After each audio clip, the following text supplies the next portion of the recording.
दोस्तों, स्वागत है आप सभी का हमारे इस YouTube चैनल स्टडी सेक्शन में। आज हम विज्ञान का कुछ अति महत्वपूर्ण प्रश्न देखेंगे जो आपके बोर्ड एग्ज़ाम 2021 के लिए काफ़ी महत्वपूर्ण। अगर आप इस बार मैट्रिक एग्ज़ाम 2021 देने वाले हैं तो इस वीडियो को शुरू से अंत तक ज़रूर देखें। तो चलिए वीडियो को शुरू करते हैं। देखिए, पहला प्रश्न कहता है किसी भी उदासीन विलयन का पीएच मान होता है, यानी उदासीन विलयन का पीएच मान कितना होता है। तो इसका सही आंसर है ऑप्शन बी यानी 7। चलिए उसके बाद देखिए दूसरा प्रश्न क्या कहता है। दूसरा प्रश्न कहता है अपच का उपचार करने के लिए निम्न से किस औषधि का उपयोग होता है, यानी अपच का उपचार करने के लिए जो है किस औषधि का उपयोग किया जाता है। तो इसका सही आंसर है ऑप्शन सी यानी एंटासिड का। उसके बाद देखिए तीसरा प्रश्न क्या कहता है कोई विलयन लाल लिटमस को नीला कर देता है तो उसका पीएच मान संभवतः होता है, यानी विलयन जो है लाल लिटमस को नीला कर देता है तो उसका पीएच मान कितना होता है। तो इसका सही आंसर है ऑप्शन डी यानी 10। अम्ल नीले लिटमस को लाल कर देता है, उसका पीएच मान कितना होता है, तो 7 से कम। उसके बाद चौथा प्रश्न देखिए क्या कहता है एसिटिक अम्ल का तनु विलयन के बारे में कौन सा अवलोकन सत्य है, यानी एसिटिक अम्ल का विलयन के बारे में कौन सा अवलोकन सत्य है। तो इसका सही आंसर है ऑप्शन ए यानी यह सिरका सी गंध देता है। चलिए उसके बाद देखिए पांचवा प्रश्न क्या कहता है निम्नांकित में से कौन सा लवण है, यानी इसमें जो है कौन सा एक लवण का उदाहरण है। तो इसका सही आंसर है ऑप्शन सी यानी K2SO4। चलिए उसके बाद देखिए छठा प्रश्न क्या कहता है। छठा प्रश्न कहता है किसी लाल तप्त आयरन पर जलवाष्प प्रवाहित करने पर कौन सा यौगिक प्राप्त होता है, यानी कौन सा लाल तप्त पर जलवाष्प प्रवाहित करने पर कौन सा यौगिक प्राप्त होता है। तो इसका सही आंसर है ऑप्शन सी यानी Fe3O4। चलिए उसके बाद देखिए सातवां प्रश्न क्या कहता है। सातवां प्रश्न कहता है निम्नलिखित में कौन गंधीय सूचक नहीं है, यानी इनमें से कौन सा है जो गंध का सूचक नहीं है। तो इसका सही आंसर है ऑप्शन सी यानी शकरकंद। उसके बाद देखिए आठवां प्रश्न क्या कहता है। आठवां प्रश्न कहता है हमारे शरीर में पीएच कितने परास के बीच कार्य करता है। हमारा शरीर जो है उसका पीएच मान कितना से कितना के बीच के अंतर में होता है। तो इसका सही आंसर है ऑप्शन बी यानी 7 से 7.8 के बीच। उसके बाद देखिए नौवां प्रश्न क्या कहता है। नौवां प्रश्न कहता है बेकिंग पाउडर का अनुसूत्र क्या होता है, यानी बेकिंग पाउडर का जो है अनुसूत्र क्या होता है। तो इसका सही आंसर है ऑप्शन सी। चलिए उसके बाद देखिए 10वां प्रश्न क्या कहता है। 10वां प्रश्न कहता है निम्नलिखित में कौन विजातीय यौगिक है, यानी कौन सा जो है विजातीय यौगिक का एक उदाहरण है। तो इसका सही आंसर है ऑप्शन डी यानी प्लास्टर ऑफ पेरिस जो है विजातीय यौगिक का उदाहरण है। चलिए उसके बाद देखिए 11वां प्रश्न क्या कहता है। 11वां प्रश्न कहता है निम्नलिखित अम्लों में कौन जो है परबल अम्ल का एक उदाहरण है। इनमें से कौन सा जो है एक परबल अम्ल का उदाहरण है। तो इसका सही आंसर है ऑप्शन सी यानी सल्फ्यूरिक अम्ल H2SO4।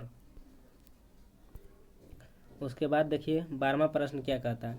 12वां प्रश्न कहता है निम्नलिखित में से पीएच का कौन सा मान क्षारक विलयन का मान होता है, यानी कौन सा विलयन का पीएच मान जो क्षारक विलयन को प्रदर्शित करता है। तो इसका सही आंसर है ऑप्शन डी यानी 13 जो है क्षारक विलयन के मान को प्रदर्शित करता है। उसके बाद देखिए 13वां प्रश्न क्या कहता है।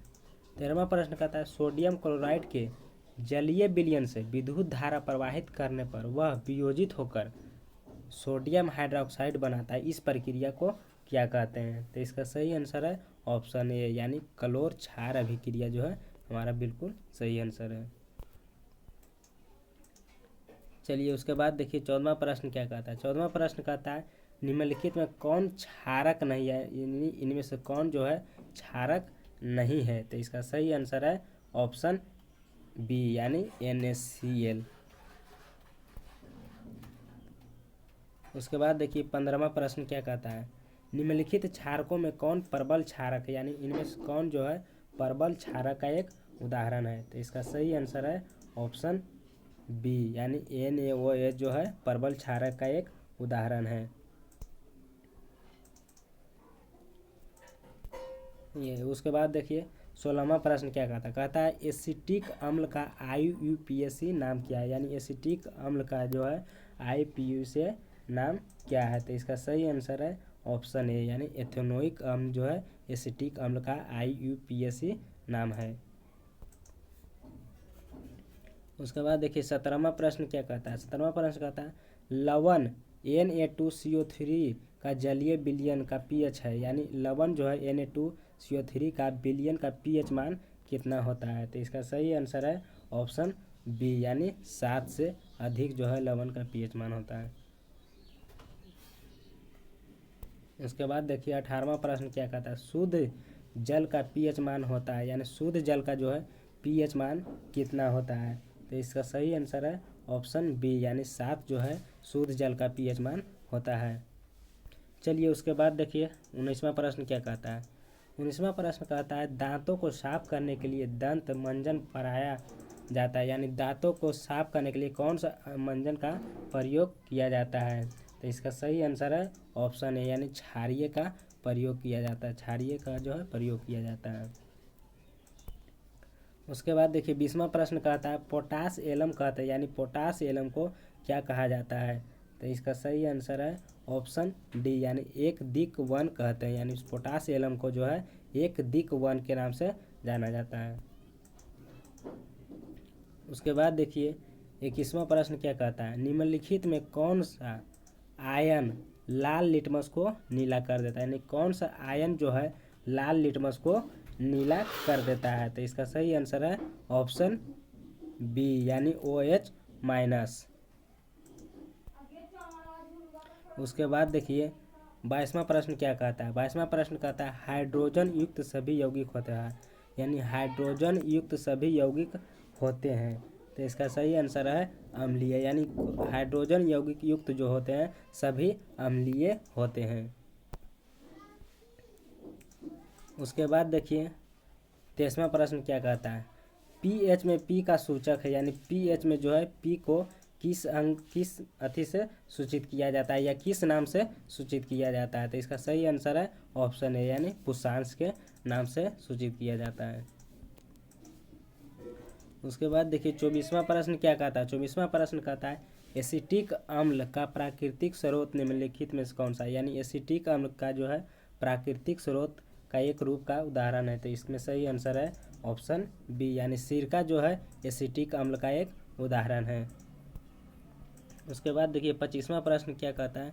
25वां प्रश्न कहता है बेकिंग सोडा का रासायनिक नाम क्या है, यानी बेकिंग सोडा का जो है रासायनिक नाम क्या है। तो इसका सही आंसर है ऑप्शन बी यानी सोडियम हाइड्रोजन कार्बोनेट जो है बेकिंग सोडा का रासायनिक नाम है।